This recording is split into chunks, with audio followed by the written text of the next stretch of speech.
Panorama Sardo, in collaborazione con Cofimer, il primo consorzio di garanzia collettiva fidi a sostegno del terziario, in Sardegna.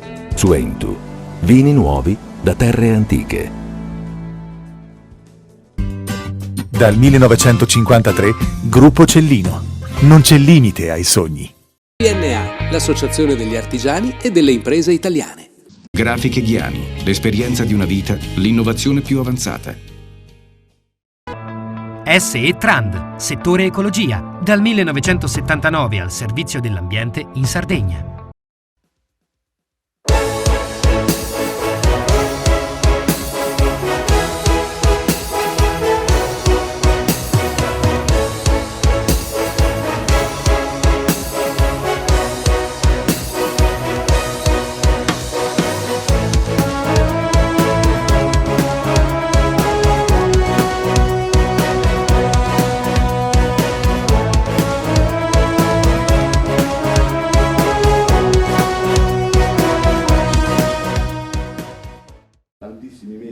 Nel secolo scorso anche in Sardegna, grazie all'avvento dei consorzi di bonifica, le paludi iniziarono a cedere il passo ai campi coltivati.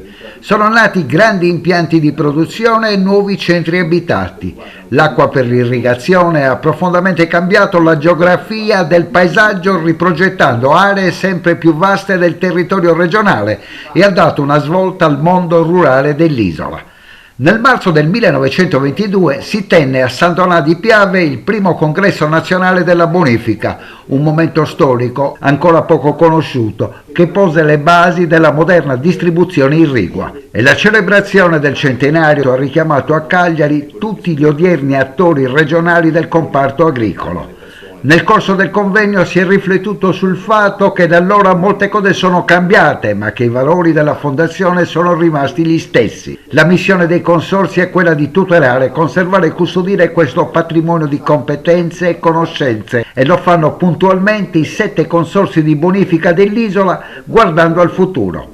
Ambi Sardegna, l'ente che rappresenta e tutela la bonifica regionale, ha voluto dedicare la giornata di festeggiamenti al ricordo di quel momento straordinario di 100 anni fa, tenendo ben presente di dover affrontare le nuove criticità causate dai cambiamenti climatici. Non ci dobbiamo dimenticare che negli anni 80, 90, 2000 la Sardegna è stata oggetto di una gravissima siccità che pian piano abbiamo risolto attraverso la realizzazione di molte opere importanti, fra cui i grandi invasi e soprattutto tutte le infrastrutture a valle per poter utilizzare l'acqua, perché come dico sempre l'acqua bisogna captarla, però poi bisogna anche utilizzarla e utilizzarla bene. Oltretutto, successivamente si sono fatte delle interconnessioni fra i bacini e questo ci aiuta ulteriormente perché con i cambiamenti climatici che imperversano, naturalmente l'interconnessione tra i bacini diventa determinante perché molte volte piove da una parte e non piove dall'altra e questo consente ovviamente di trasferire l'acqua da un bacino idrografico ad un altro.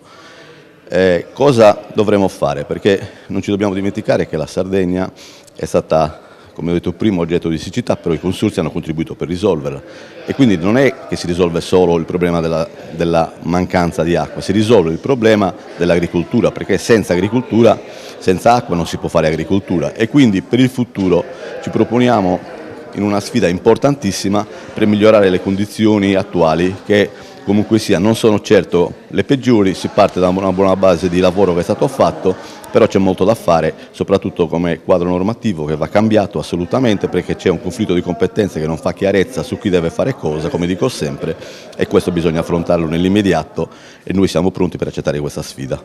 Una sfida che prevede una gestione da protagonisti degli invasi della Sardegna.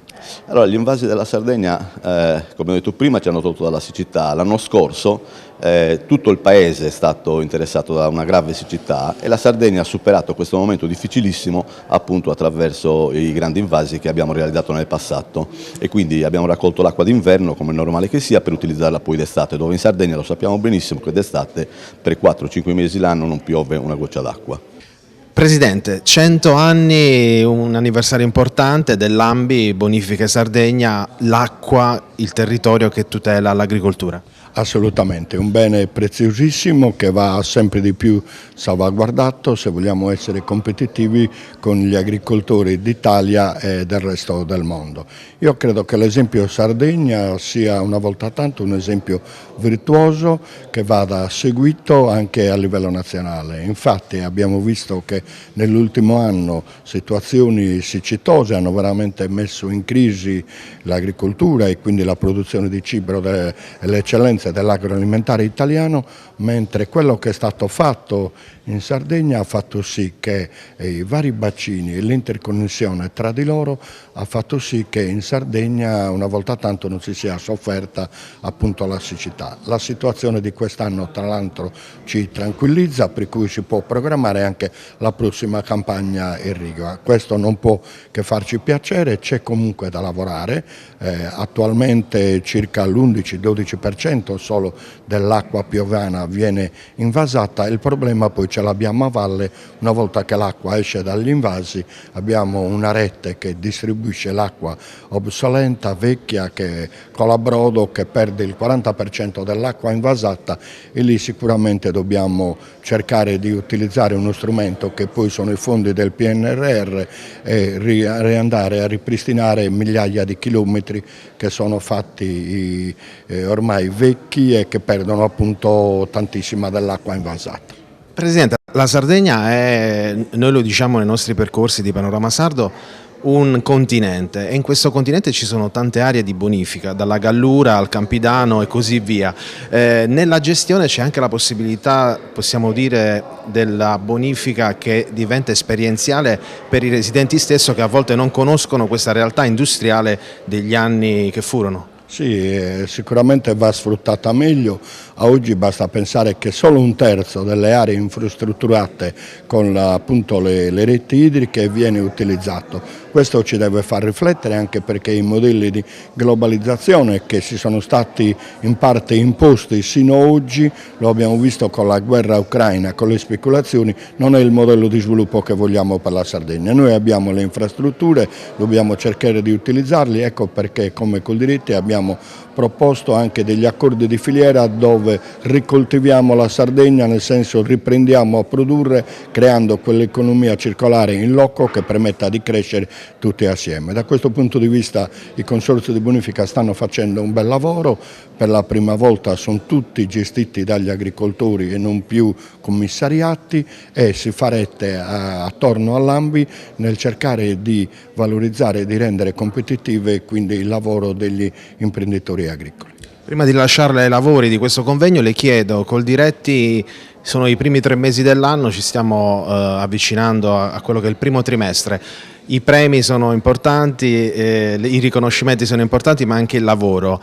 Voi come siete posizionati in questo momento come Coldiretti Sardegna? Sì, ahimè purtroppo abbiamo riniziato l'anno col male degli anni scorsi, nel senso che la burocrazia molto spesso va a vanificare quello di buono viene fatto. Pensiamo che un anno fa, a febbraio, avevamo fatto quella grossa manifestazione qui a Cagliari dove siamo riusciti a ottenere importanti risorse che devono andare a sopperire quelli che sono i forti aumenti dei costi delle materie prime, quindi di produzione. Ahimè, di quei denari a oggi solo il comparto dei bovini da latte è stato ristorato. Tutti gli altri settori, zootecnici, ovicaprino, bovini da carne, l'ortofrutta, il cerealicolo, a oggi ancora non hanno ricevuto un centesimo, e questo veramente serve un passo diverso da parte delle istituzioni nel fare in modo che questi soldi arrivino alle aziende nei tempi dovuti. Ci ha raggiunto il presidente nazionale ANBI, Francesco Vincenzi. Presidente, buongiorno. Oggi a Cagliari, Sardegna, 100 anni delle bonifiche. Sì, oggi è una giornata importante anche in Sardegna, perché vogliamo raccontare quello che abbiamo fatto e che ha rappresentato i 100 anni di storia nel mondo dei consorzi di bonifica, 100 anni di storia che hanno rappresentato un modello di sviluppo importante per i territori, anche in Sardegna.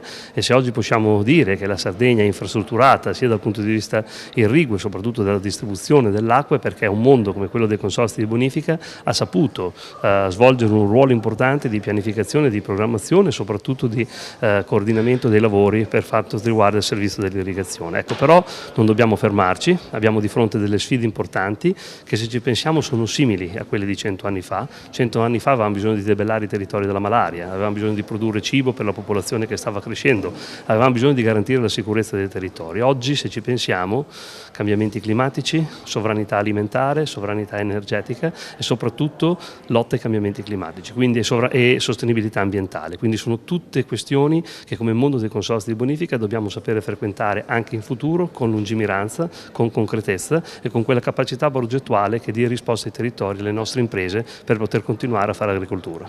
Presidente, come dice lei, le bonifiche hanno 100 anni, ma da quei 100 anni a oggi sono attualissime anche a livello di funzionalità, di essere contestualizzati impatto ambientale, si dice oggi.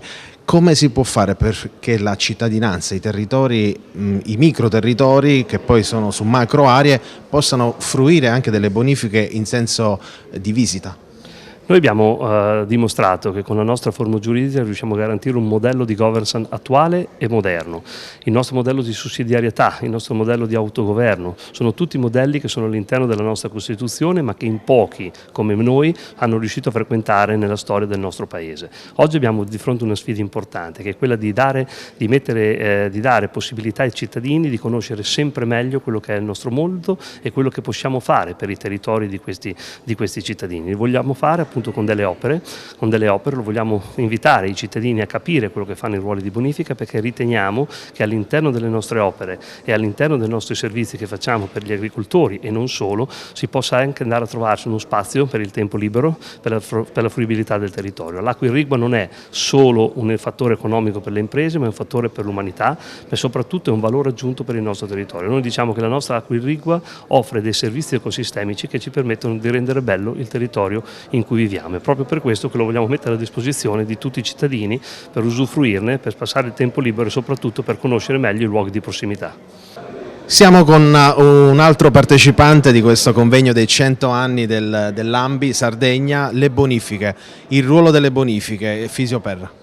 Allora, il ruolo della bonifica è stato un ruolo importante nella storia perché ha consentito il recupero di tanti territori e ancora oggi ancora più attuale con i cambiamenti climatici che sono in essere e quindi la manutenzione ordinaria dei territori e quindi del reticolo idraulico è importante perché consente di prevenire quello che può essere qualche calamità naturale. Ecco, per cui oggi è ancora più attuale con i cambiamenti climatici in atto. Per cui quello che chiediamo è di investire, chiediamo alle istituzioni di poter investire in questa prevenzione perché, come diciamo, prevenire è sempre meglio che curare, ecco, per cui questo è. L'altro ruolo importante che abbiamo come consorzi di bonifica è quello di garantire la risorsa idrica per l'agricoltura ma per il territorio più in generale e oggi ancora di più perché anche colture che tradizionalmente venivano gestite in asciutto, penso ai vigneti, agli oliveti, ai mandorletti, senza la risorsa idrica non riescono a garantire una giusta e adeguata redditività produttiva. Queste aree di bonifica che sono state strutturate 100 anni fa sono attualissime da un punto di vista di gestione, è vero? Assolutamente sì, nel senso che comunque la manutenzione garantita nel tempo, anche attraverso appunto i ruoli dei consorzi di bonifica, ha fatto sì che si garantisse questo presidio idraulico. Ecco, pensiamo noi nella comprensoria della Sardegna meridionale abbiamo per esempio la zona del cosiddetto ONC, Opera Nazionale Combattenti, quindi San Luristato, dove c'è un reticolo che solo di recente è entrato nella competenza del nostro consorzio di bonifiche, dove stiamo facendo la manutenzione della rete perché è una zona depressa, della rete diciamo di dreno e poi anche tutte le altre opere. Chiaro che ci sono degli interventi di manutenzione straordinaria che devono essere messi in campo, ecco, però la manutenzione ordinaria che nel tempo si è realizzata aiuta a una gestione non allarmistica. Oggi abbiamo la Sardegna ma anche il resto d'Italia con la presenza del presidente nazionale AMBI. La Sardegna come si posiziona da un punto di vista proprio di gestione? Allora, la Sardegna intanto dobbiamo dire che ha la fortuna, proiettandoci anche sul livello nazionale, in questi anni di non soffrire troppo di carenza di risorsa idrica e questo viene dal lavoro fatto da decenni e anche da più di decenni, in particolare dai consorzi di bonifica che nel tempo hanno realizzato molte delle dighe che oggi invasono l'acqua in Sardegna e che purtroppo, questo diciamo come AMBI, non sono più nella competenza dei consorzi di bonifica, che noi chiediamo invece di ritornare alla nostra gestione. E quindi la risorsa idrica e poi anche l'interconnessione tra i bacini. Questo ci rende un'isola felice rispetto agli scenari anche nazionali e in particolare del nord Italia, quindi questa è un po' una fortuna. Le politiche portate avanti in regione in questi decenni hanno aiutato comunque a preservare questa risorsa. È chiaro che la sfida che noi oggi abbiamo anche sull'obiettivo nazionale è quello di fare una manutenzione straordinaria di queste reti idriche e irrigue, in modo per continuare a risparmiare acqua, quindi evitare gli sprechi, e dall'altro però consentire anche, dove c'è necessità nei territori, anche la possibilità di estendere la dotazione idrica a chi oggi non ha la fortuna di averla. Ecco, un'ulteriore sfida che noi dobbiamo perseguire è quella dove l'infrastrutturazione c'è e non è utilizzata al meglio, di favorire l'utilizzo e quindi anche accompagnare le filiere produttive, quindi il sistema agricolo, verso un maggior utilizzo della risorsa idrica. Ecco, questa è una sfida che dobbiamo fare con la collaborazione delle associazioni di categoria, quindi con i rappresentanti dei produttori che sono consorziati, e in collaborazione anche con la Regione. Quindi un'azione strategica di sistema. Abbiamo infrastrutturato, usiamo le infrastrutture che abbiamo. Nel corso del convegno è emerso un progetto e anche un'aspettativa da parte del mondo delle bonifiche, quello di essere protagonisti nella gestione degli invasi della Sardegna. Cosa ne pensa l'assessore? Noi abbiamo un rapporto di collaborazione costruttivo con i consorzi di bonifica, in particolare sulle infrastrutture. Il loro ruolo di protagonisti è evidente. In particolare mi riferisco a due opere importantissime, la diga di Cumbidanovo a Orgosolo e quella di Montiniedu a San Roque. Quindi il ruolo dei consorzi di bonifica sotto questo punto di vista è strategico. Il Consiglio regionale ha stanziato risorse ulteriori, 22 milioni di euro per ciascuno dei prossimi 3 anni, a copertura dei maggiori costi che i consorzi sono chiamati a sostenere per l'energia. In Consiglio regionale è aperta una discussione sulla gestione delle acque in capo ai consorzi, gestione delle acque e delle dighe. È una questione politica che va rimessa alla discussione delle forze oggi presenti in Consiglio regionale. Da parte nostra, da parte della Giunta, però ci sono già evidenti segnali, elementi di fatto che ci collocano in una posizione di stretta collaborazione con i consorzi di bonifica della Sardegna. Quindi si potrebbe parlare nel futuro anche di ripresa dell'attività idroelettrica degli invasi della Sardegna. È un tema complesso quello della gestione dell'energia idroelettrica, che vede peraltro la Regione Sardegna impegnata in un difficile contenzioso. Dobbiamo decidere cosa fare e dobbiamo farlo con responsabilità, sapendo che i consorzi di bonifica hanno un ruolo fondamentale, che oggi ci sono delle questioni da risolvere sotto il profilo della gestione della risorsa idrica, e lo faremo insieme. Direttore Sabba, oggi è un anniversario importante, c'è la Sardegna, c'è anche il resto d'Italia. Le bonifiche sono fondamentali per ogni regione italiana? Le bonifiche, direi ancora di più quello che c'è dietro, cioè il valore dell'acqua. L'acqua oggi e soprattutto nei prossimi 40-50 anni rappresenterà l'oro del futuro, cioè l'elemento attraverso cui gli stati potranno governare i propri paesi. Diventerà la benzina, quello che è il carburante e l'economia dei paesi. Ce ne stiamo accorgendo oggi nel nord Italia, dove abbiamo il Po che è trasformato in un torrente, dove c'è una crisi incredibile tra gli agricoltori, mentre in Sardegna, dove abbiamo fatto uno sforzo negli anni, in questi ultimi 20 anni, conoscendo veramente quello che è il significato della siccità, nel cercare di conservare l'acqua attraverso i bacini, ci ritroviamo in una situazione paradossalmente fortunata, cioè quella di avere questa risorsa preziosa. Ecco, su questo occorre investire, quindi da un lato su come conservare quest'acqua che sta cadendo sempre in maniera più pazza, dall'altra parte su come utilizzarla in agricoltura, quindi non va sprecata, va utilizzata in maniera razionale, in maniera efficiente, in maniera il più possibile che risponda alle esigenze culturali e non moderne e non alle esigenze di dover per forza irrigare. Ecco, questo lo dobbiamo restituire alla comunità, perché ci serve l'acqua per produrre cibo, ma ci serve anche per vivere, per lavarci e per bere. Direttore, è sempre una questione di pianificazione. Voi avete comunicato e insegnato negli anni come Coldiretti che è fondamentale la pianificazione. In questo momento si può pianificare in modo tale che tutto poi sia in un'unica direzione, quella del benessere? Assolutamente, oggi i consorzi di bonifica rappresentano il futuro del sistema idrico sardo.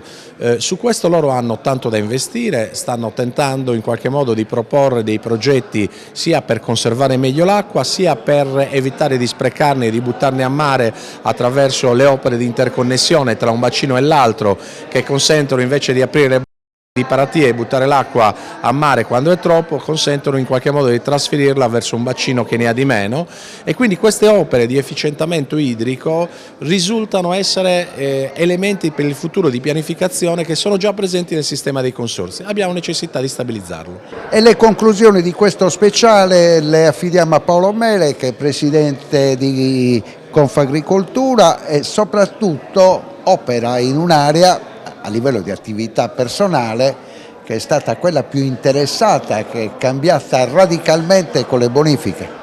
Sì, è cambiata radicalmente, sicuramente c'è tanto lavoro da continuare a fare perché ci sono tanti territori ancora che hanno bisogno di essere bonificati ancora, che quindi c'è bisogno dell'acqua, ma dall'altra parte c'è anche tanto lavoro da fare da poter ristrutturare le vecchie condotte che ci sono, che ormai sono fatiscenti. Quindi dico che sono veramente contento che in questi ultimi anni, prima di tutto, i consorzi siano andati direttamente alle imprese che lavorano nel territorio e soprattutto gestire. Ma questa è anche un'altra cosa di bello che oggi si sta avvenendo e che si stanno unendo tutti per un unico obiettivo, quindi migliorare quello che è il sistema dell'acqua, cioè migliorare non solo il sistema dell'acqua per quanto riguarda l'irrigazione, ma cercare di ottenere completamente tutti i risparmi possibili e immaginabili in modo che tutte quante le imprese ne possano giovare. Mele, nel corso del convegno è emerso un progetto, quello che i consorzi di bonifica possano essere protagonisti nella gestione degli invasi della Sardegna. Cosa ne pensi?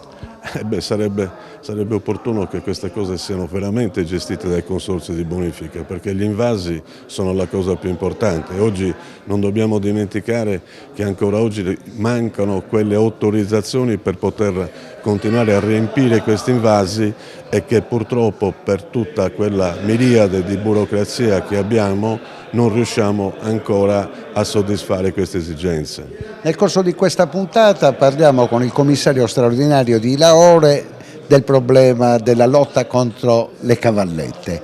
Voi avete una posizione così di aspettativa per quello che farà la Regione?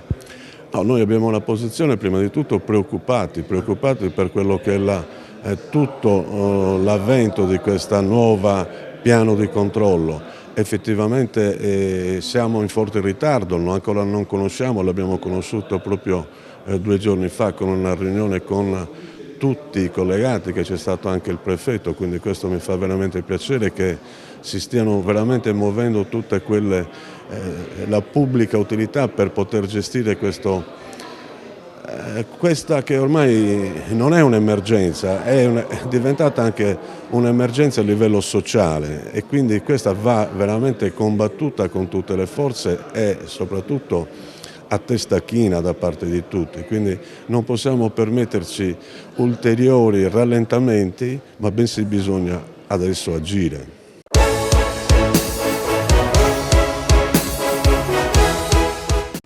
Cofimer, consorzio di garanzia collettiva Fidi, dal 1977 a sostegno del terziario. Il partner migliore nella ricerca di finanziamento più adatto a voi e nella trattativa per ottenere un fido alle migliori condizioni. Cofimer, il primo consorzio di garanzia collettiva Fidi a sostegno del terziario, in Sardegna.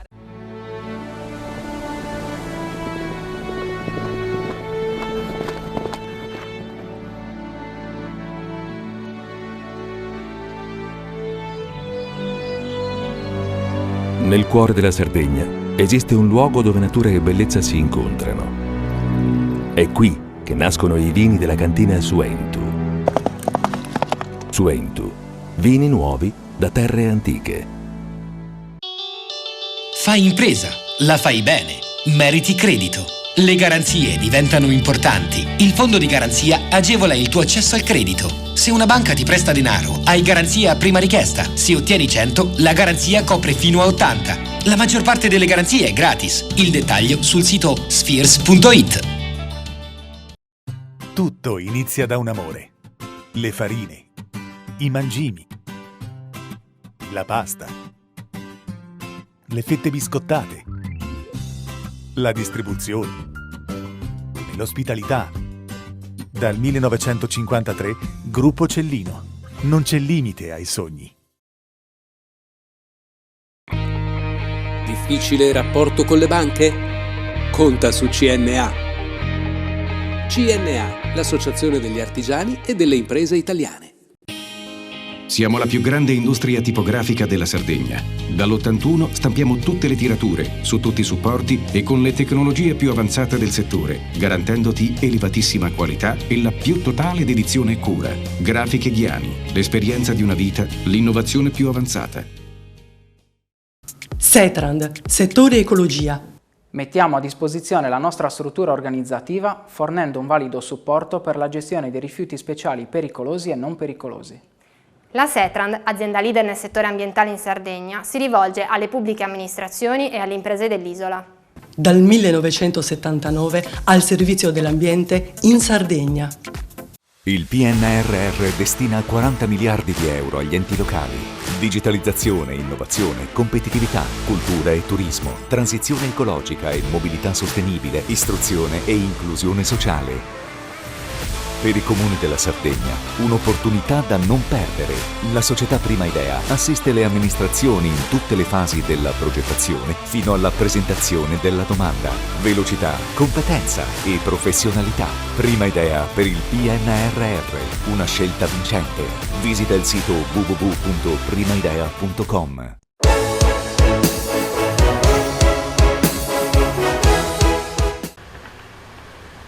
A 40 km da Cagliari, a 12 da Iglesias e a 20 da Carbonia, da 3 anni è in attività la comunità Lo Specchio Dan nel centro di Domus Novas. Si curano i disturbi dell'alimentazione e della nutrizione, soprattutto l'anoressia.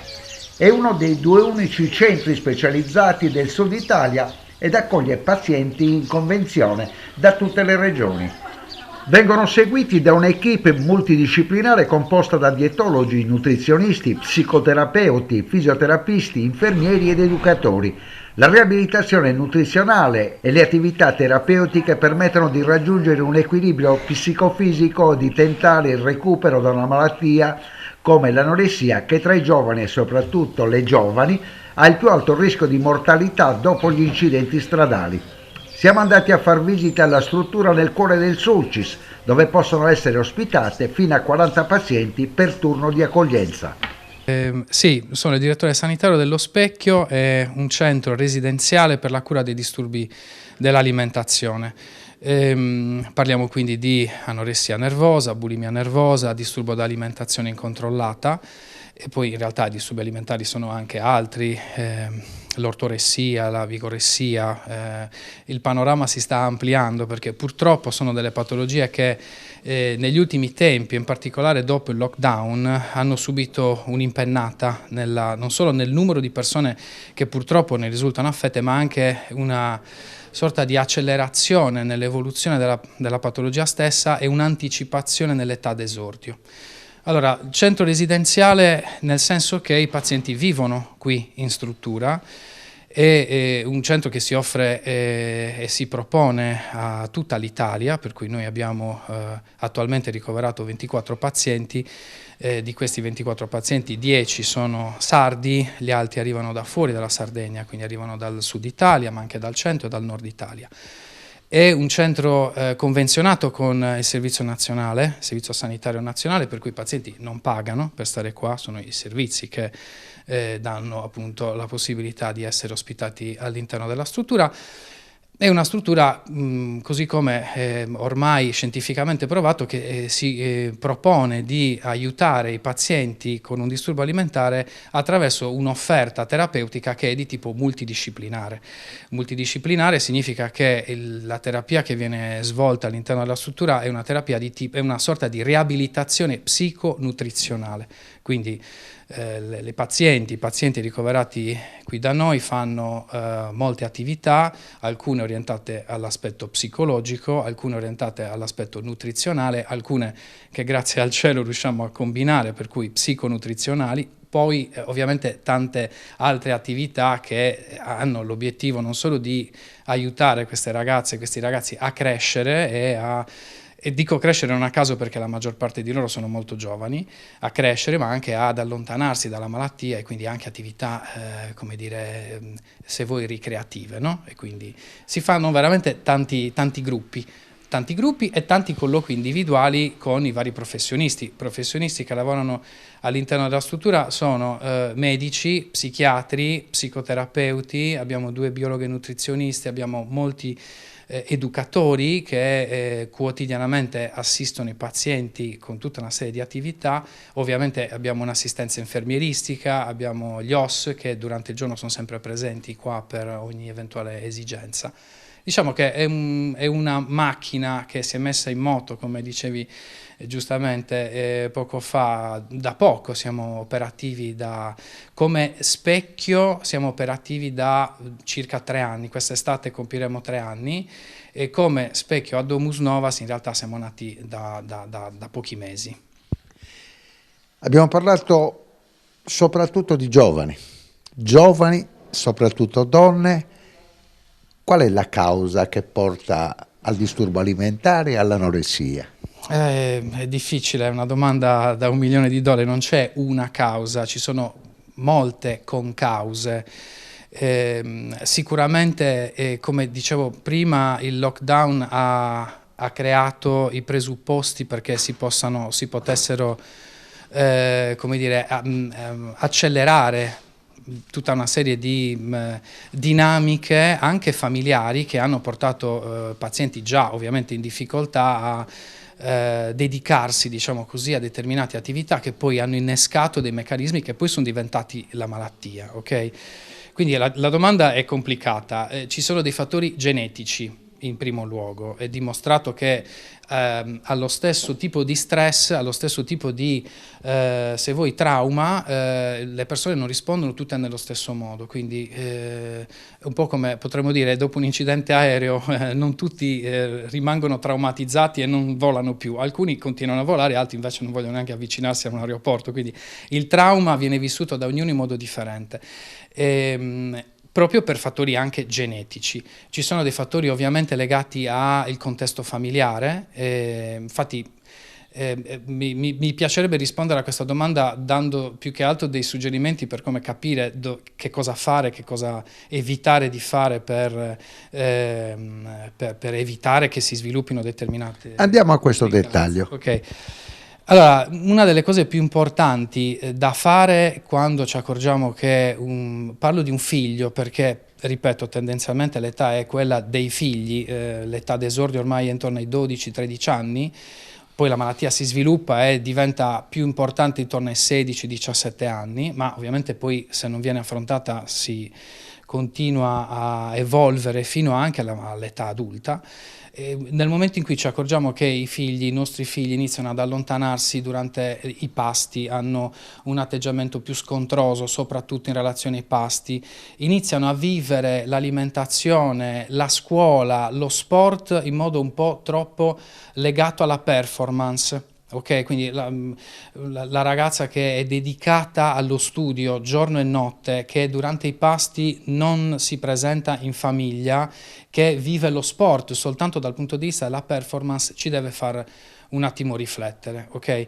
Nel momento in cui ci rendiamo conto che c'è un problema è necessario ovviamente rivolgersi a dei professionisti.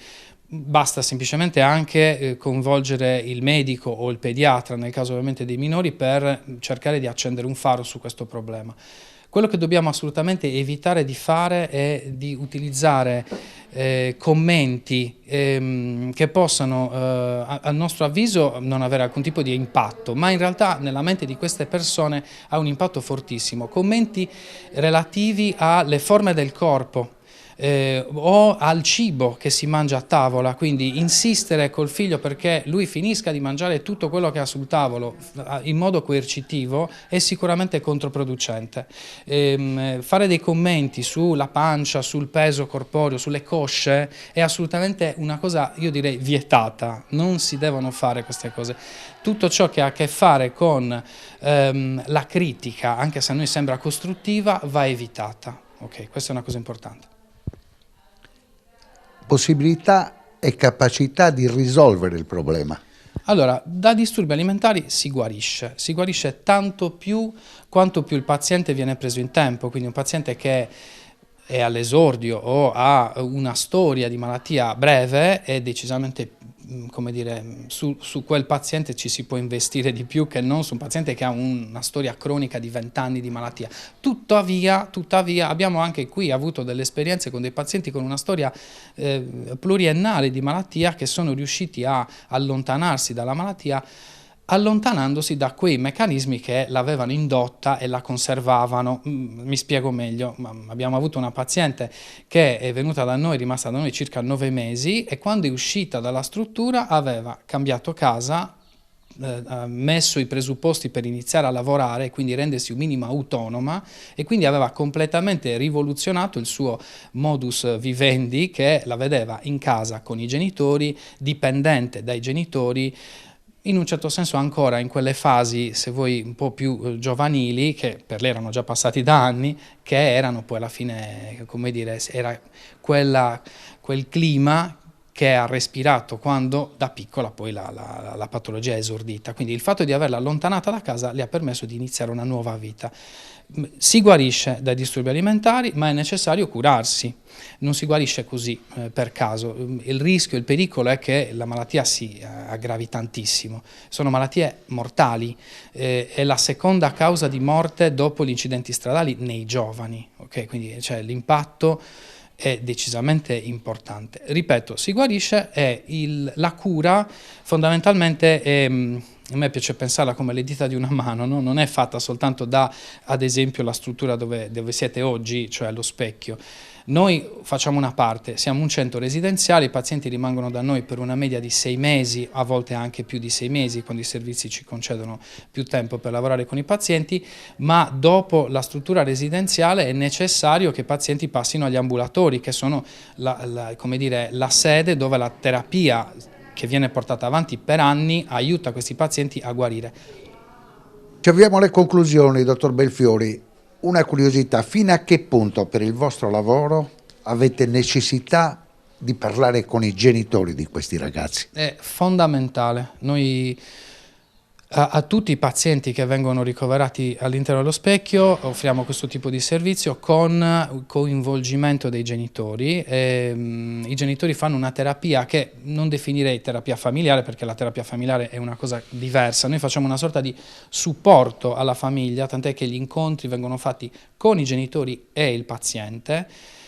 Si mettono, come dire, nella condizione di poter comunicare a un livello un po' più profondo, a livello un po' più sincero. A volte in famiglia si innescano dei meccanismi che ti impediscono di comunicare con tua madre, con tuo padre, ti impediscono di far presente a te, paziente, quali sono le tue reali esigenze e dall'altro lato noi genitori spesso non siamo preparati a gestire queste patologie così gravi, abbiamo bisogno di un supporto. Quindi noi assolutamente, i pazienti, come dicevo prima, hanno molti terapeuti, inevitabilmente ogni paziente ha 2 psicoterapeute, una si occupa della terapia individuale, l'altra si occupa della terapia familiare. Ultimissima curiosità del cronista, perché più le donne degli uomini? È un dato intanto statisticamente valido più o meno in tutto il mondo, anzi non più o meno, in tutto il mondo. Parliamo soprattutto della prevalenza femminile nell'anoressia, mentre per la bulimia o per il binge eating la differenza è diversa, insomma c'è più equilibrio tra maschi e femmine. L'anoressia si sviluppa di più nelle donne per questioni legate fondamentalmente a fattori anche, se vuoi, estetici, ok? Quanto la società chiede alle ragazze, alle donne, ormai anche quasi alle bambine, di essere in un certo modo, quanto gli organi, diciamo così, di mass media e adesso molto di più i social media danno un'immagine idealizzata, spesso irraggiungibile, della bellezza, e quanto queste cose fanno sentire le nostre bambine, le nostre ragazze inadeguate.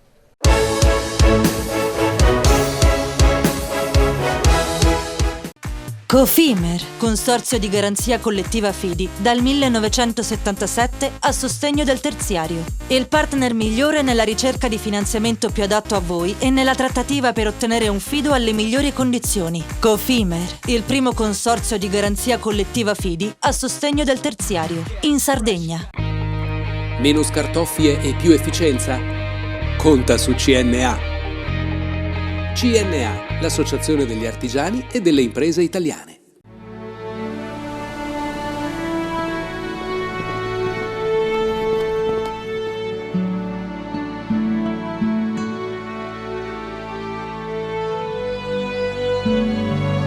Nel cuore della Sardegna esiste un luogo dove natura e bellezza si incontrano. È qui che nascono i vini della cantina Suentu.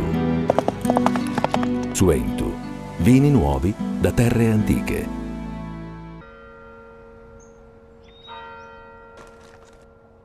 E tu? Filiere guinisesi. È nata la pasta Ercole.0, l'unica di filiera sarda al 100%, certificata dal grano alla tavola. Scopri il nuovo gusto Cellino nel tuo supermercato di fiducia.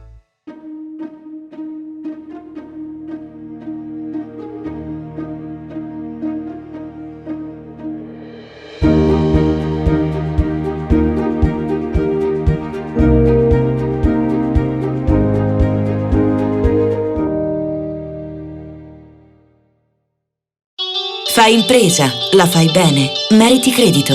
Le buone idee viaggiano con le garanzie. Il fondo di garanzia è dalla parte delle imprese sarde che vogliono superare la stretta creditizia. I dettagli sul sito sfirso.it. Setrand, settore ecologia. Mettiamo a disposizione la nostra struttura organizzativa fornendo un valido supporto per la gestione dei rifiuti pericolosi e non pericolosi, in linea con la nostra certificazione EMAS. La Setrand, leader in Sardegna nel settore ambientale, si rivolge alle amministrazioni pubbliche e alle aziende dell'isola. Dal 1979 al servizio dell'ambiente in Sardegna. Il PNRR destina 40 miliardi di euro agli enti locali.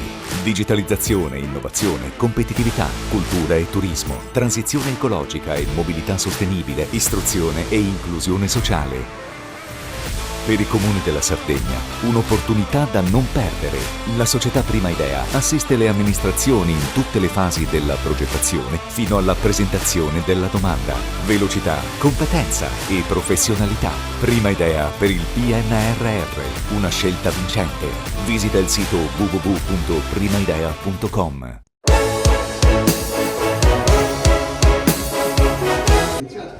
Sono tutti della società, delle persone che sono. Una riunione di tutte le forze politiche del centro-sinistra è stata convocata dai socialisti a Cagliari, negli spazi della Manifattura Tabacchi, in seguito alla conferenza programmatica e organizzativa del 4 febbraio scorso, per avviare le iniziative relative alle prossime amministrative. Abbiamo convocato questo tavolo e abbiamo invitato a questo tavolo tutti i partiti e tutti i movimenti del centro-sinistra perché riteniamo che abbia la priorità il confronto programmatico ancorché prima del confronto politico. Noi vogliamo costruire in Sardegna una condivisione programmatica prima di tutto, in modo tale da evitare di mettere su una coalizione col solo fine di battere il centrodestra senza poi dare risposte ai problemi della nostra Sardegna. Cioè, porre al primo piano il confronto programmatico, i temi programmatici e trovare sintesi su questi temi qui sicuramente diventa un collante fondamentale per una futura coalizione che vuole governare la Sardegna. Dobbiamo far percepire, abbiamo la necessità di unire le forze, far percepire all'elettorato sardo che votare centrodestra e votare centrosinistra non è la stessa cosa, che la visione che noi abbiamo della Sardegna è una visione diversa dalla visione che c'è il centrodestra e che peraltro in questi anni ci ha portato allo sfascio al quale stiamo assistendo giorno dopo giorno. Presente all'incontro anche il nuovo segretario regionale del Partito Democratico Piero Comandini. Il Partito Democratico in Sardegna continuerà nella sua identità. La prima iniziativa è stata quella di essere presente quale segretario a Portovesme a vicinanza dei lavoratori che stanno occupando la centrale, perché il lavoro è la priorità del Partito Democratico, soprattutto anche dopo un grandissimo successo che abbiamo avuto con le primarie del 26 di questo mese, dove oltre 38.000 persone sono venute ai seggi a votare. Un risultato forte, politico, democratico, che ha visto me e Giuseppe Meloni, a cui va tutto il mio ringraziamento e tutto il mio grazie per aver con me voluto condividere questo percorso. Io credo che quindi esca fuori da quel 26 febbraio un Partito Democratico più forte, più inclusivo e che sicuramente saprà costruire l'alternanza insieme agli altri partiti e movimenti alternativi a questa giunta per il governo della Sardegna del 2024. Per quale motivo oggi vi trovate qui in Manifattura Tabacchi? Perché c'è una forza politica del nostro campo, che è il Partito Socialista, che organizza un momento di confronto con tutte le forze alternative ai sardoleghisti ed è il luogo giusto in cui il Partito Democratico deve stare. Cosa vi aspettate dalle prossime elezioni amministrative? Ci aspettiamo sicuramente di poter vincere le prossime elezioni amministrative partendo da una delle criticità maggiori che abbiamo avuto, quello di molte volte di presentarci disuniti, divisi, e credo che gli insegnamenti delle elezioni regionali della Lombardia, del Lazio e delle elezioni politiche ci devono in qualche modo dare un insegnamento che uniti si può vincere e essere competitivi a questa maggioranza di centrodestra.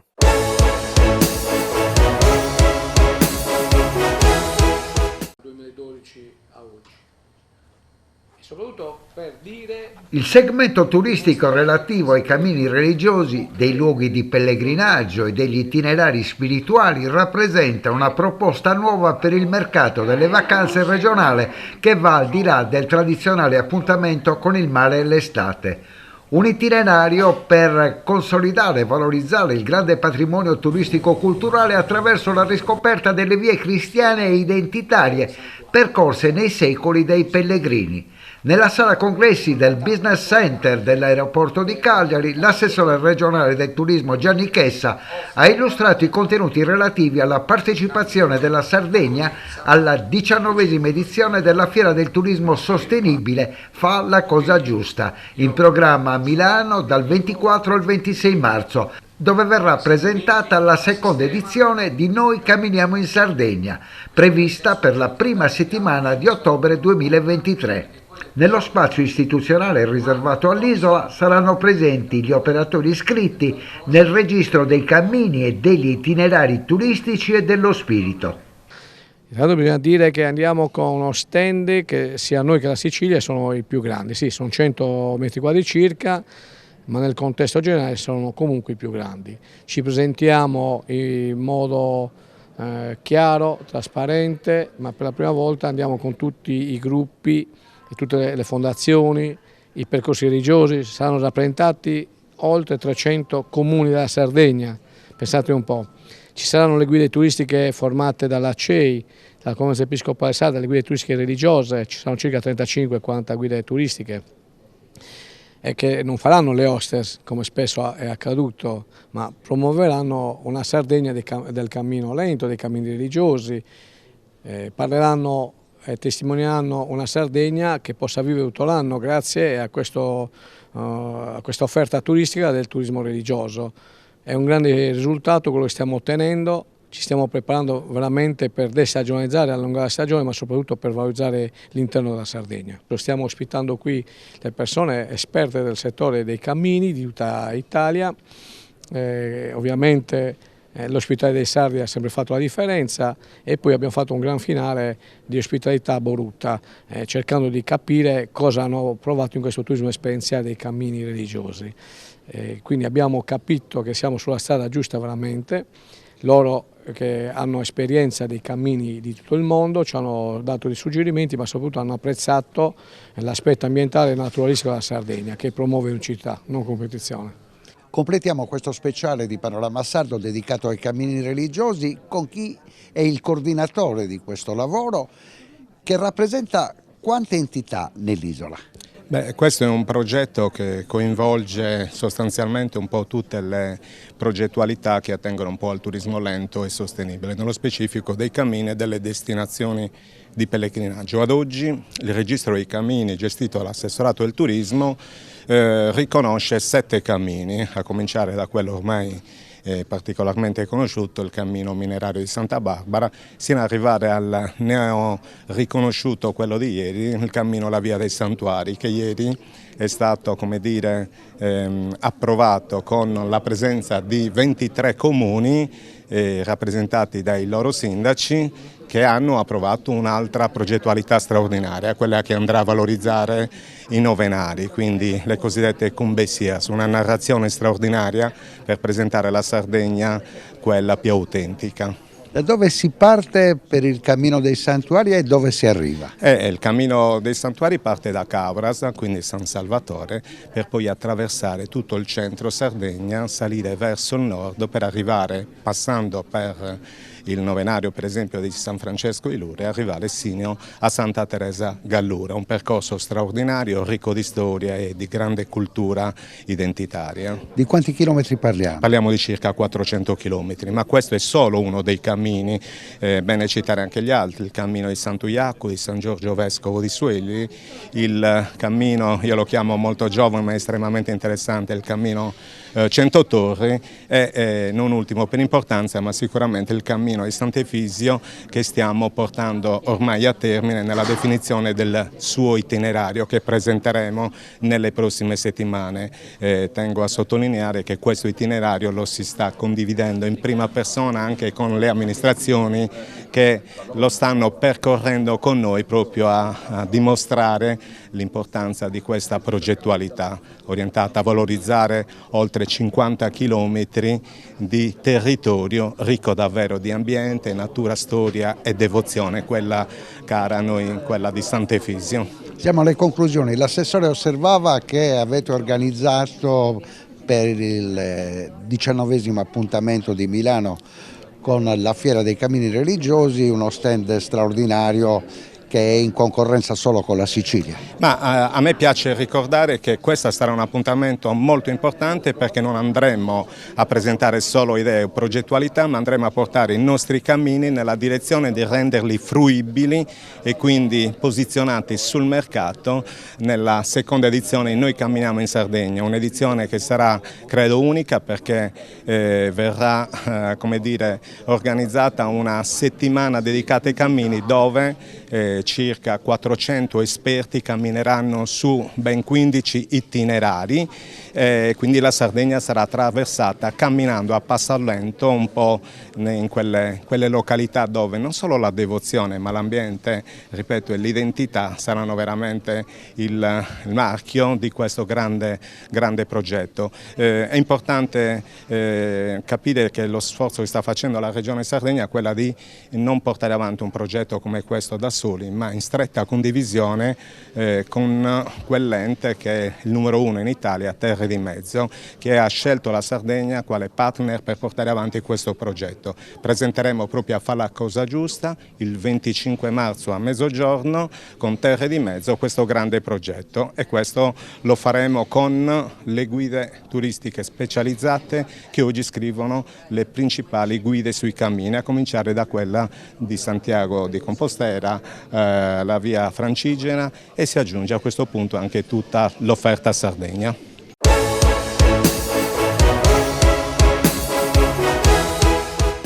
Cofimer, consorzio di garanzia collettiva Fidi, dal 1977 a sostegno del terziario. Il partner migliore nella ricerca di finanziamento più adatto a voi e nella trattativa per ottenere un fido alle migliori condizioni. Cofimer, il primo consorzio di garanzia collettiva Fidi a sostegno del terziario, in Sardegna.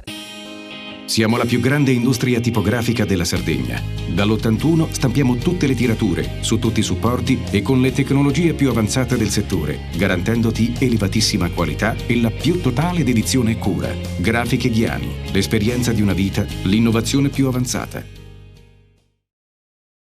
Tutto inizia da un amore. Le farine, i mangimi, la pasta, le fette biscottate, la distribuzione e l'ospitalità. Dal 1953, Gruppo Cellino. Non c'è limite ai sogni. Nessuno lotta per la tua impresa? Conta su CNA. CNA, l'associazione degli artigiani e delle imprese italiane. Fai impresa, la fai bene. Meriti credito. Non c'è solo il credito bancario. Con i mini bond e le cambiali finanziarie coperti dal fondo di garanzia, i tuoi progetti trovano nuovi investitori che credono in te. Contatta Spheres.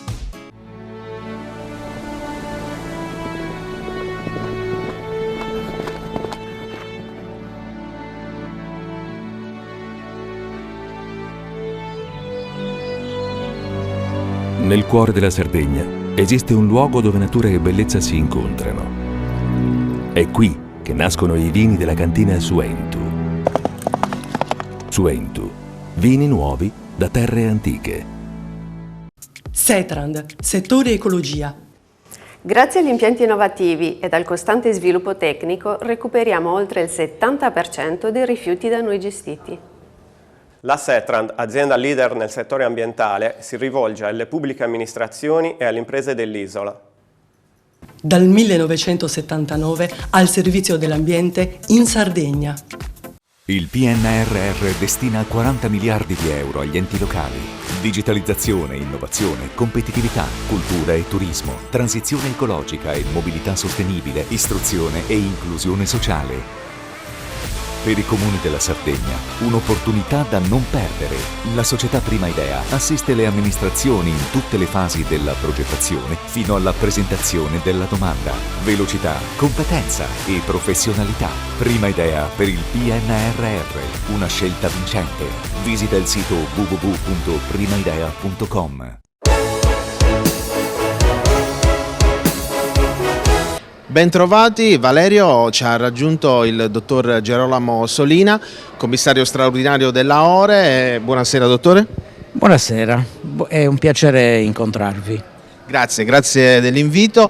Le chiedo subito, una delle problematiche che state affrontando come la ORE e come assessorato in questi giorni sono le cavallette. A che punto siamo?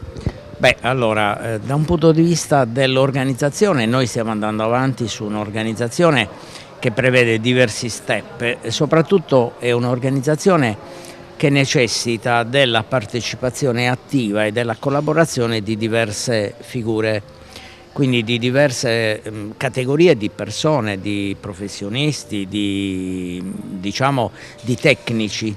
Iniziamo, a parte l'assessorato, ovviamente l'assessorato all'agricoltura con in capo l'assessore Valeria Satta, la direzione generale dell'agricoltura che ha anche al suo interno il servizio fitosanitario, che è quello che individua le metodiche e le tecnologie necessarie per combattere questa specie infestante in Sardegna. Poi attori principali sono i sindaci dei territori interessati e gli allevatori e i coltivatori, cioè i detentori dei terreni. Chiariamo subito un aspetto.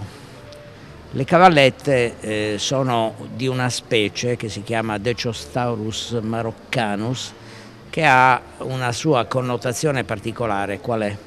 È la connotazione della cavalletta che va a cercare il terreno incolto, il terreno abbandonato, il terreno non utilizzato da chi che sia, anzi meglio ancora se è calpestato, no? Da greggi, mandrie, perché per questa specie di cavalletta è fondamentale che il terreno non sia coltivato, non sia utilizzato.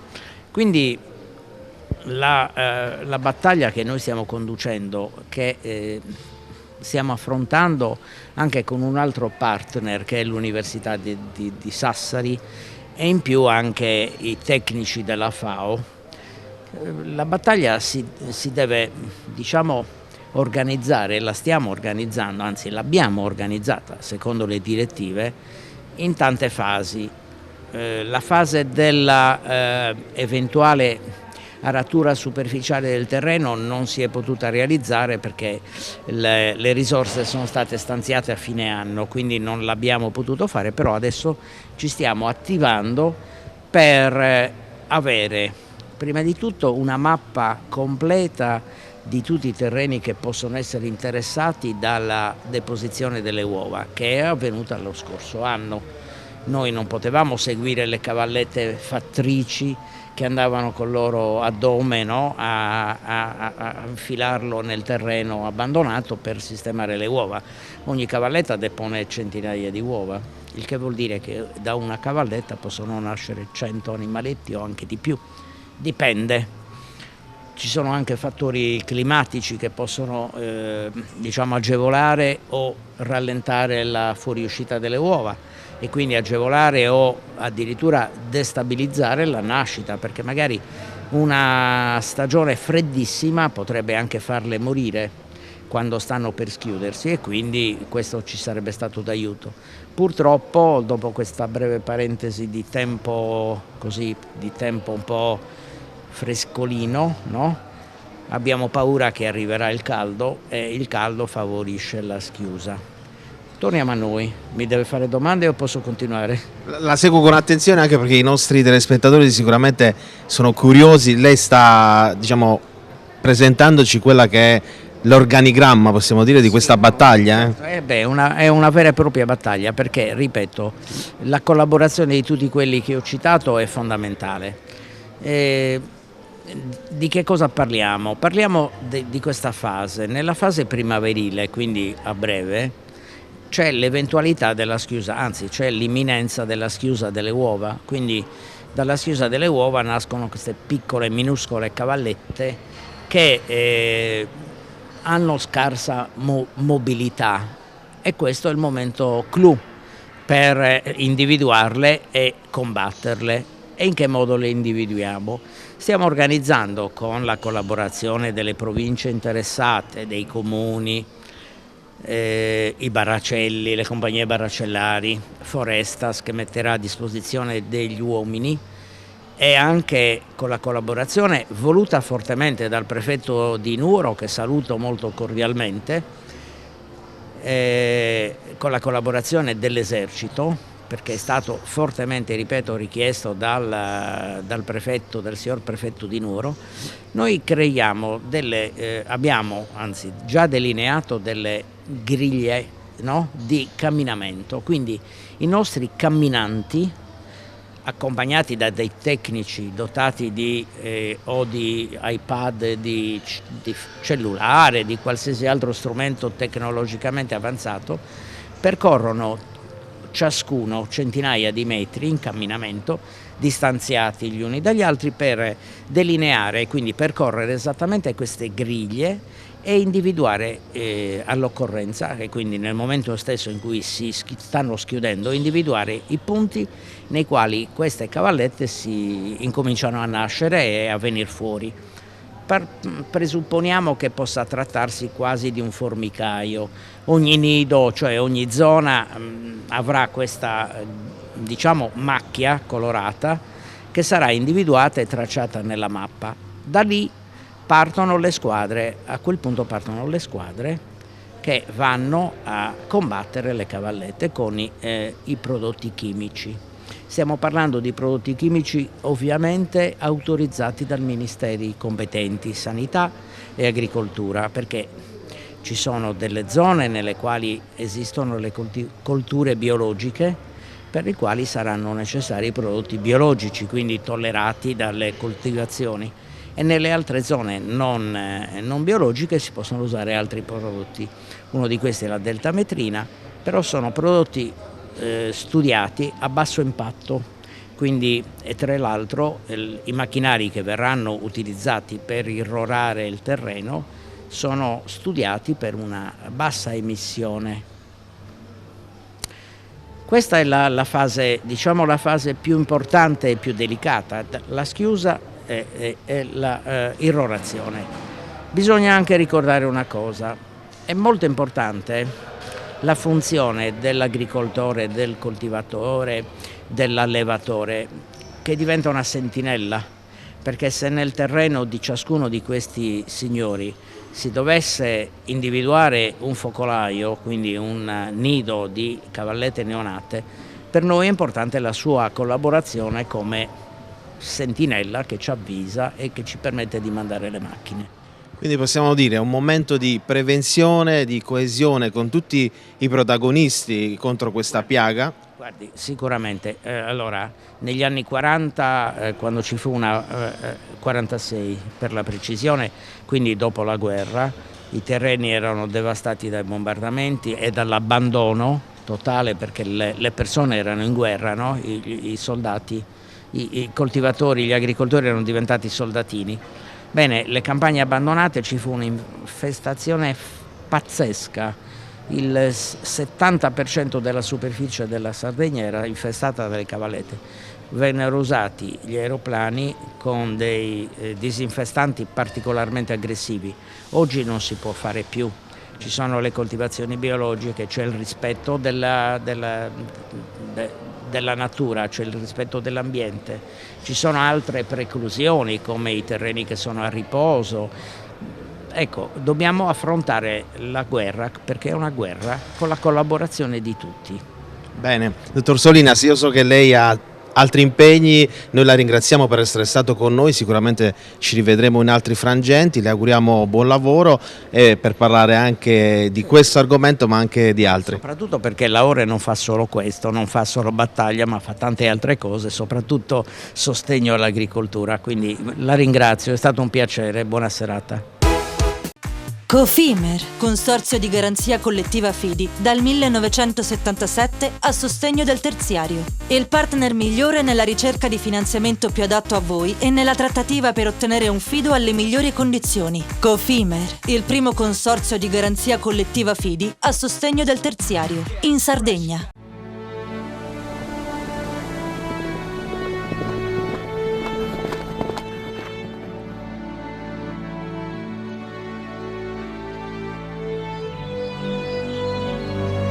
Nel cuore della Sardegna esiste un luogo dove natura e bellezza si incontrano. È qui che nascono i vini della cantina Suentu. Suentu, vini nuovi da terre antiche. Fai impresa, la fai bene, meriti credito. Le garanzie diventano importanti. Il fondo di garanzia agevola il tuo accesso al credito. Se una banca ti presta denaro, hai garanzia a prima richiesta. Se ottieni 100, la garanzia copre fino a 80. La maggior parte delle garanzie è gratis. I dettagli sul sito sfirso.it.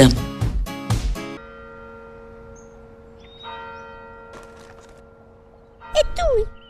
Filiere Ghinisesi. È nata la pasta Ercole.0, l'unica di filiera sarda al 100%, certificata dal grano alla tavola. Scopri il nuovo gusto Cellino nel tuo supermercato di fiducia.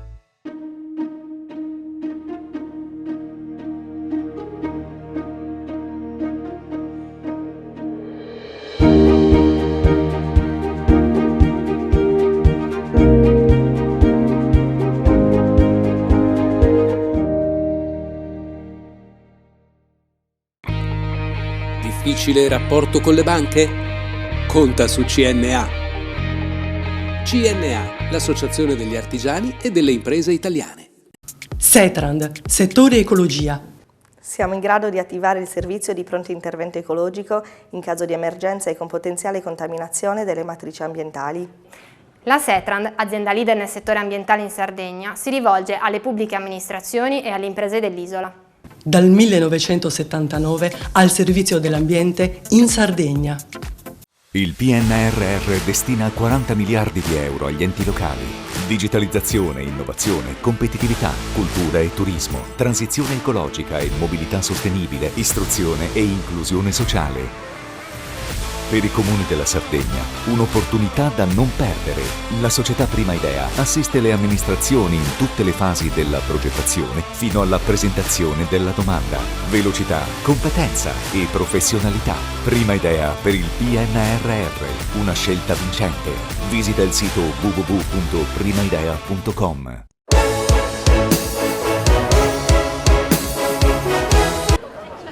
Si è concluso nella cittadella universitaria di Monserrato il tradizionale appuntamento annuale promosso dall'Ateneo di Cagliari per favorire l'incontro con gli studenti che frequentano gli ultimi 2 anni delle superiori di tutta la Sardegna.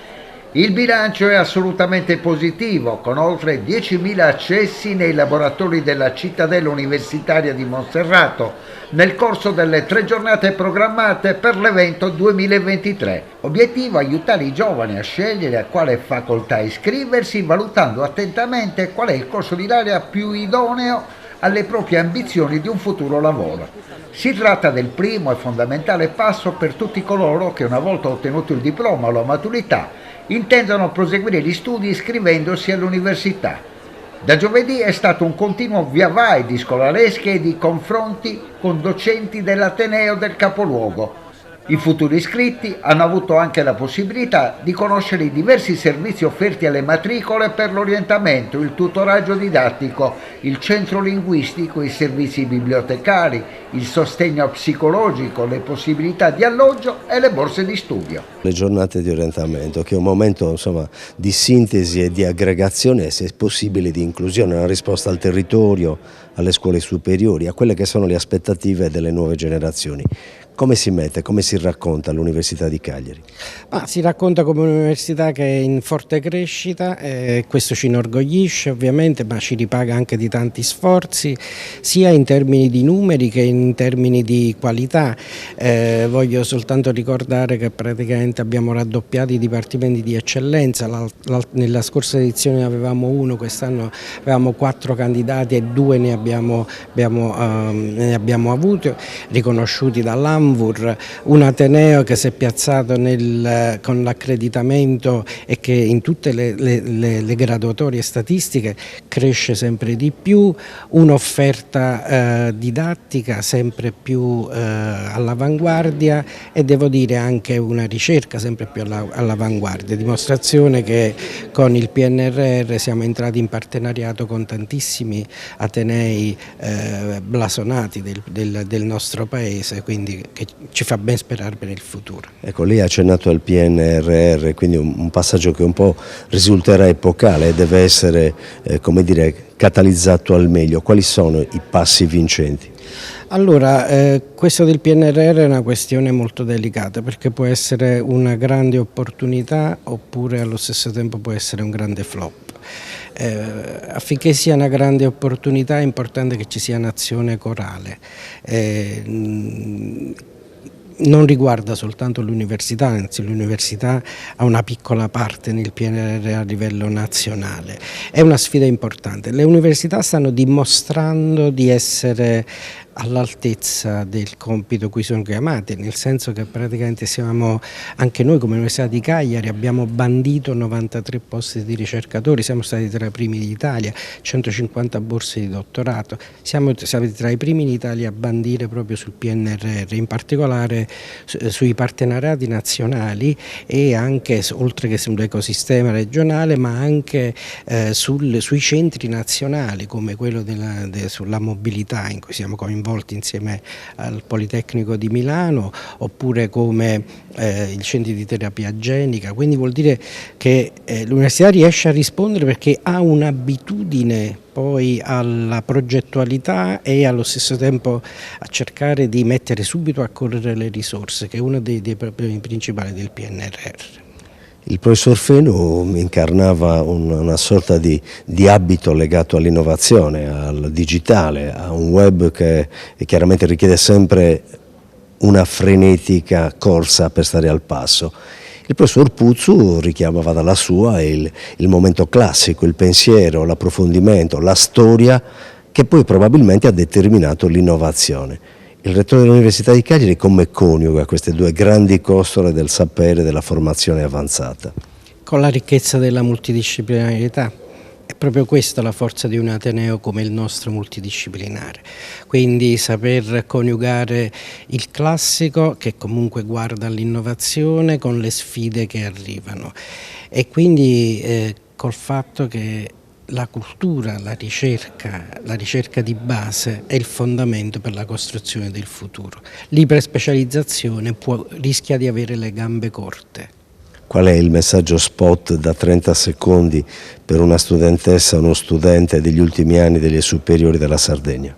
Sono gli anni più importanti per la formazione e per il futuro di una persona.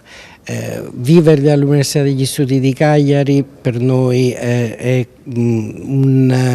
sicuramente un'opportunità che vogliamo dare e che riteniamo siamo in grado di poter dare al meglio.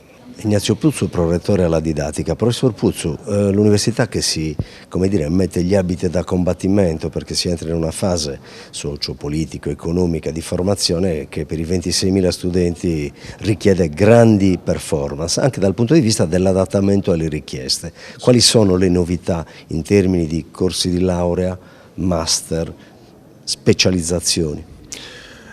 Ha detto benissimo, l'innovazione nell'offerta didattica è fondamentale perché deve seguire l'innovazione che corre nella società e in un momento di crisi come questo, sotto vari punti di vista, si chiede a chi può innovare attraverso la ricerca di proporre nuove soluzioni anche dal punto di vista formativo. L'Università di Cagliari lega da sempre in maniera molto stretta ricerca e didattica e l'innovazione nella ricerca innova nella didattica. Infatti i corsi di studio che proponiamo quest'anno vengono fuori esattamente da questa prospettiva che lei ha indicato. Lavoriamo nell'ambito delle lauree professionalizzanti, nell'ambito dell'energia e della sostenibilità energetica e del digitale. Lavoriamo nell'ambito sanitario con 2 lauree magistrali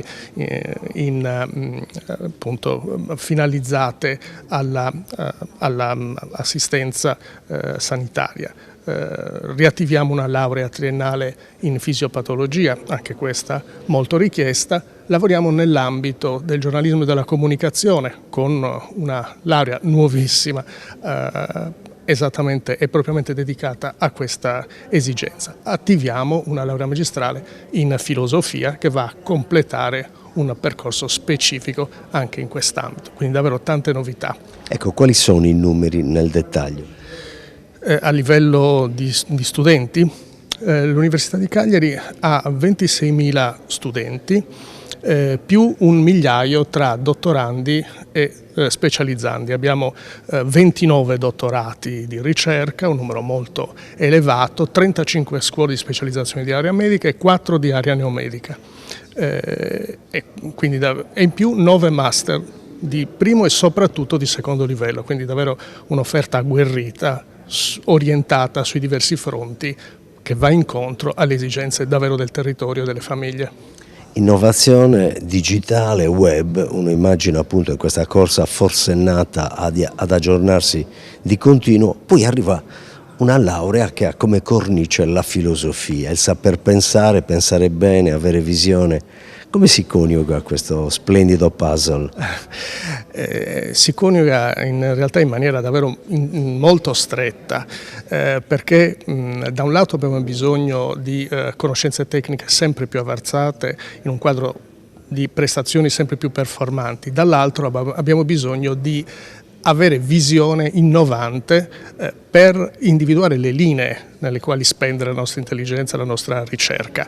E una laurea come filosofia è una chiave che apre davvero molte porte, come vediamo poi dall'impiego, dalle ricadute d'impiego dei ragazzi laureati in filosofia, dall'informatica fino addirittura alla managerialità. Allora, le giornate di orientamento arrivano e sono chiaramente il primo test, oltre 10.000 iscritti, insomma, delle scuole superiori del territorio della Sardegna. Qual è un suo messaggio spot stringato ma efficiente per uno di questi ragazzi e ragazze?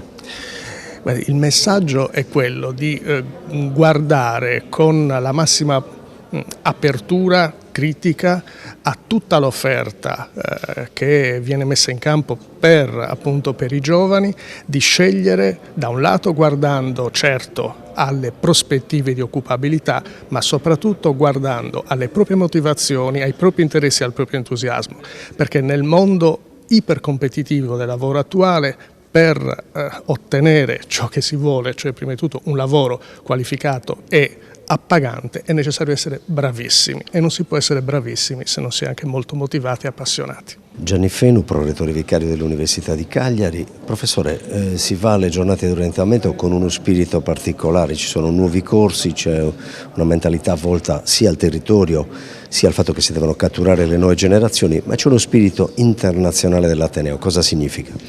Significa che l'Università di Cagliari ormai da 2 anni, ma dal 2023-2024 per un nuovo ciclo, è entrato in un sistema particolare di università europee, si chiama EDUC, e che ci vede insieme a altri 8 paesi europei condividere un panorama estremamente vasto di competenze e di interscambio, non solo di studenti ma anche di docenti e di personale amministrativo. Questo evidentemente da una parte un arricchimento complessivo e dall'altra una grande potenzialità che l'Università di Cagliari offre ai suoi studenti. I mercati del lavoro, lì che viene come formazione informatico, fisico, ingegneristica, insomma chiedono figure che siano pronte all'uso, pronte da immettere appunto nei cicli di produzione. Qual è la risposta dell'Ateneo? Allora, chiaramente è attenta a questo tipo di stimoli sia per quanto riguarda gli aspetti, diciamo un pochettino degli asset principali, quello energetico con una nuova laurea professionalizzante in energetica e quello informatico dove offre ben 3 corsi di informatica triennale, ma soprattutto ha innestato 3 nuovi curricula all'interno della magistrale in informatica, tra i quali quello di cloud security, quello di computer graphics e quello di artificial intelligence. Queste sono le risposte a un mercato in continua evoluzione. Il digitale non si ferma mai, è una slavina alla quale occorre farsi trovare pronti. Se lei dovesse vedere da qui a 5 anni lo sviluppo degli atenei, il ruolo delle accademie nel contesto formativo nazionale, che sensazioni ha? Il termine dei 5 anni mi sollecita il fatto che per molti versi questi corrispondano al cosiddetto landing dei piani PNRR. L'Università di Cagliari è molto impegnata da questo punto di vista, non solo per fornire le professionalità ma anche per dare supporto al territorio.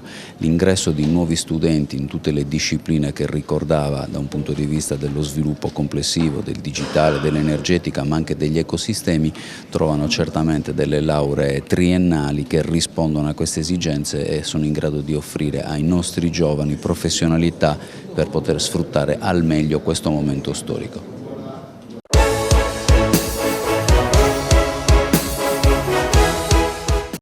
Cofimer, consorzio di garanzia collettiva Fidi, dal 1977 a sostegno del terziario. Il partner migliore nella ricerca di finanziamento più adatto a voi e nella trattativa per ottenere un fido alle migliori condizioni. Cofimer, il primo consorzio di garanzia collettiva Fidi a sostegno del terziario, in Sardegna.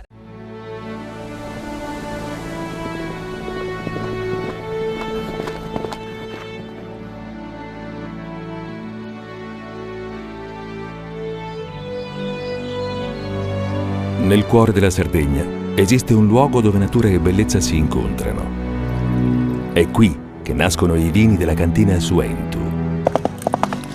Suentu, vini nuovi da terre antiche. Fai impresa, la fai bene, meriti credito.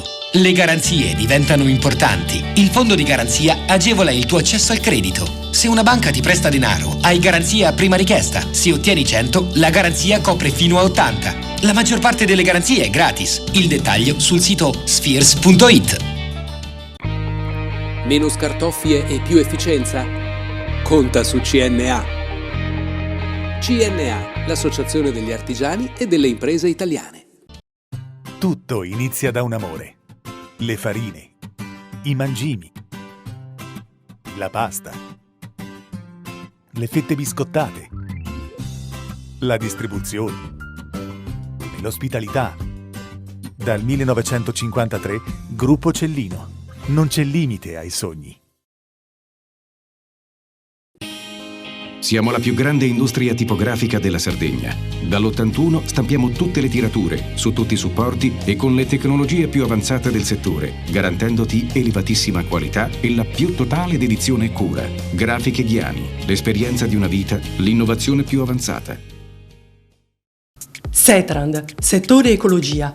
Forti delle nostre competenze e dei nostri mezzi, realizziamo bonifiche di siti inquinati anche da amianto. La Setrand, azienda leader nel settore ambientale in Sardegna, si rivolge alle pubbliche amministrazioni e alle imprese dell'isola. Dal 1979 al servizio dell'ambiente in Sardegna. Il PNRR destina 40 miliardi di euro agli enti locali. Digitalizzazione, innovazione, competitività, cultura e turismo, transizione ecologica e mobilità sostenibile, istruzione e inclusione sociale. Per i comuni della Sardegna, un'opportunità da non perdere. La società Prima Idea assiste le amministrazioni in tutte le fasi della progettazione fino alla presentazione della domanda. Velocità, competenza e professionalità. Prima Idea per il PNRR, una scelta vincente. Visita il sito www.primaidea.com. E anche questa settimana siamo in chiusura di trasmissione. In particolare vorrei sottolineare che circa 15 giorni fa il professor Cao ci aveva anticipato che avrebbe presentato un progetto che riguarda il CRS4, la metodologia di calcolo, per me viene più semplice presentarla così, parliamo di byte, in questo caso di qubit. Ecco, abbiamo la possibilità di avere il professor Cao che mi fa l'introduzione e Giuliana, che è una ricercatrice del CRS4, Giuliana Siddi, che in maniera semplice ci spiegherà questo grande progetto del CRS4, l'ultimo della serie, il progetto 2023. Grazie ancora per la disponibilità ad accogliere le attività che CRS4 porta avanti. Nel caso specifico questa è un'attività che abbiamo incominciato alla fine 2020, qualche mese dopo il mio avvento ad amministratore unico del CRS4. Ed è un'attività che guarda i computer quantistici, perché il tema delle macchine quantistiche è già da tempo nell'occhio del ciclone in tutto il mondo. Nel senso che anche la comunità europea, dopo i grandi investimenti che si sono sviluppati negli Stati Uniti, come succede molto spesso, ha investito cifre estremamente rilevanti in questo tema. Il CRS4 non poteva non far parte di questa partita, evidentemente, lo ha fatto costruendo un gruppo piccolo, però molto come dire, focalizzato su questo tema, che nel giro di breve ha prodotto dei lavori scientifici che sono tuttora ancora in fase di valutazione, ma ci auguriamo che presto avranno un buon successo, ma si è ovviamente dedicato, e di questo la dottoressa Siddi ci parlerà più in dettaglio, ad un obiettivo molto importante.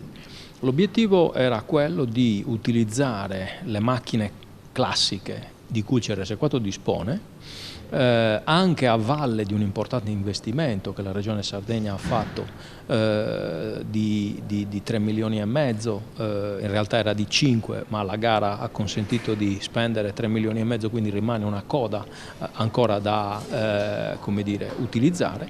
Dicevo, utilizzare le macchine a disposizione per simulare, emulare più correttamente una macchina quantistica a 30 qubit. È un risultato che si è raggiunto proprio in questi giorni, è un risultato estremamente importante perché ci consente evidentemente di lavorare con le macchine quantistiche anche non avendola a disposizione. E qui chiamiamo in causa Giuliana Siddi. Partiamo dalla base. Quando si parla di calcolo quantistico, come possiamo spiegarlo al nostro telespettatore? Allora, facciamo un'analogia semplice, quella della moneta. Lei conosce la moneta a testa o croce, che possiamo chiamare 0 o 1. I computer convenzionali funzionano con il bit, che è un'unità logica che assume 0 oppure 1. Se lei immaginasse di tirare la moneta, la mette in rotazione e ad un certo momento lei ha 0 e 1 che sono ugualmente possibili con una certa probabilità. Se la moneta chiaramente è una moneta non truccata, sarà normalmente il 50% o il 50%.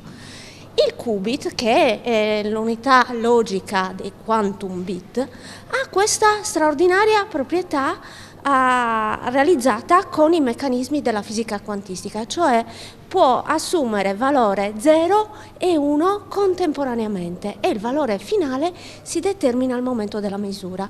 Questo, che sembra un esotismo, però ha applicazione molto concreta in tutta una serie di algoritmi e può veramente risolvere dei problemi che per i computer tradizionali sono veramente tanto complessi. Le faccio un esempio semplicissimo. A lei è mai capitato di avere un lucchetto con un codice da sbloccare? Allora, immagini di avere un codice binario, quindi 0 e 1, 10 cifre. Se lei si dimentica il codice, come fa? Va per tentativi e ci mette molto tempo perché sono un po' più di 1000 le combinazioni possibili. Il computer tradizionale fa più o meno lo stesso lavoro con questo codice, va chiaramente più veloce di un umano, però li tenta con una certa euristica, con un certo ragionamento, però non ha dei metodi per questo problema che sono rapidamente spendibili per trovare una soluzione. Il computer quantistico invece, grazie a questa proprietà della sovrapposizione, ha un'altra proprietà, un legame forte che si chiama entanglement, esplora tutte queste combinazioni in pochissimo tempo e perviene alla soluzione molto rapidamente. Questa categoria di problemi, che sembra molto esotica, può essere applicata in tanti tipi di ricerca. Anche per l'intelligenza artificiale? Assolutamente sì, perché lei pensi che l'allenamento di reti neurali ora prende un sacco di risorse computazionali e ci sono già dei risultati di vantaggio quantistico nel riuscire a allenare rapidamente le reti neurali. Quindi ora le risorse sono limitate sul quantum perché le realizzazioni di unità di processo quantistiche sono ancora imperfette, soggette ad errore perché sono sistemi delicatissimi, ma già ora abbiamo risultati eccezionali per come riescono a rendere più veloci le fasi di apprendimento delle reti neurali. E non solo, abbiamo problemi di ottimizzazione, abbiamo problemi di chimica computazionale applicata alla ricerca di nuove medicine. Quindi ci sono tanti altri ambiti in cui questo tipo di ricerca può essere applicata con successo e può veramente catalizzare nuove scoperte. Professor Cao, io ricordo che in una delle nostre tante chiacchierate aveva fatto un esempio, aveva raccontato come l'uomo era arrivato per la prima volta sulla Luna utilizzando dei computer che sono 10 volte, forse di più, meno potenti di un nostro smartphone. Assolutamente, è andata proprio così, quindi un plauso evidentemente alla NASA che è riuscita a raggiungere questo obiettivo, ma volevo riallacciarmi, sempre rimanendo in tema di computer, su un'applicazione tra le tante dei computer quantistici che guarda un mondo che oggi diventa sempre più interessante, che è il mondo dei trasferimenti di informazioni crittografati. Le macchine quantistiche hanno questa caratteristica di non essere attaccabili dagli hacker. Quindi si aprono degli scenari, ne parlavo recentemente anche con il presidente dell'INFN, che peraltro in questo momento è anche presidente di questa... Che è acronimo di? Istituto Nazionale di Fisica Nucleare, che è anche il presidente di questo nuovo consorzio, o società consortile in realtà, che è nata su uno dei bandi PNRR per lo sviluppo anche di attività nel settore quantistico, che ovviamente guardava con estrema attenzione, con estremo interesse la possibilità di avere più macchine quantistiche dislocate in Italia per andare a sviluppare un percorso tra reti quantistiche che guarda nella direzione della tutela del segnale e dell'informazione, quindi crittografia quantistica. C'è un mondo ovviamente legato anche all'intelligence di cui si parla tutti i santi giorni, che queste macchine evidentemente consentono di studiare, di applicare e di aprire. Ci avviamo alle conclusioni. Ancora una curiosità con Giuliana Siddi. Queste macchine so che viaggiano a temperature altissime. Cosa si sta studiando per raffreddarle? Allora, prima di tutto ci sono diversi tipi di prototipi di quantum computer. Quelli che sono più fragili alla temperatura sono i superconduttori, che sono immersi in uno scaldabagno, diciamo così, di elio liquido, che per raggiungere delle temperature del 10 millikelvin, che sarebbe una temperatura più fredda del punto più lontano dello spazio interstellare. E questo si fa di raffreddare in questo modo, in modo da sfruttare le capacità dei superconduttori che riescono a calcolare velocissimamente. Però esistono anche altri tipi di prototipi che invece sono raffreddati da laser, tipo gli ioni intrappolati, tipo gli atomi neutri. Praticamente ogni atomo neutro è tenuto in posizione raffreddato da un laser che è puntato sullo stesso. Grazie Giuliana. Allora, conclusione, stanno partendo i titoli di coda. La scorsa settimana abbiamo fatto uno speciale dedicato all'appuntamento annuale tra la donna e la scienza. Mi sembra che la nostra Giuliana Siddi sia un esempio di come le donne del CRS 4 si stiano distinguendo. Lo è sicuramente, un esempio fulgido, mi permetto di dire, e per noi è ovviamente un piacere che, come dire, sempre più soggetti, anche femminili evidentemente, guardino le STEM, perché queste discipline scientifiche sono un punto nevralgico dello sviluppo del Paese. È necessario rafforzarle, è necessario incrementare maschi e femmine, la numerosità di persone che si occupino di questi temi, perché consentono lo sviluppo della tecnologia per il Paese. Grazie Giuliana, grazie professor Cao. Siamo arrivati alle conclusioni anche questa settimana. Alla prossima.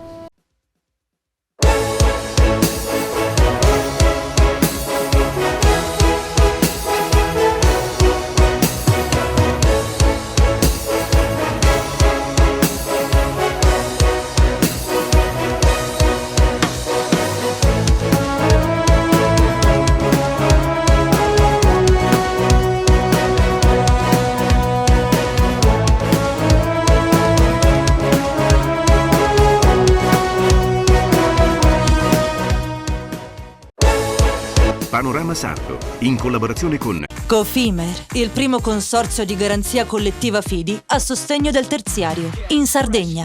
Suentu, vini nuovi da terre antiche. Dal 1953, Gruppo Cellino. Non c'è limite ai sogni. PNA, l'associazione degli artigiani e delle imprese italiane. Grafiche Ghiani, l'esperienza di una vita, l'innovazione più avanzata. SE Trand, settore ecologia, dal 1979 al servizio dell'ambiente in Sardegna. Il PNRR destina 40 miliardi di euro agli enti locali. Digitalizzazione, innovazione, competitività, cultura e turismo, transizione ecologica e mobilità sostenibile, istruzione e inclusione sociale. Per i comuni della Sardegna, un'opportunità da non perdere. La società Prima Idea assiste le amministrazioni in tutte le fasi della progettazione fino alla presentazione della domanda. Velocità, competenza e professionalità. Prima Idea per il PNRR, una scelta vincente. Visita il sito www.primaidea.com.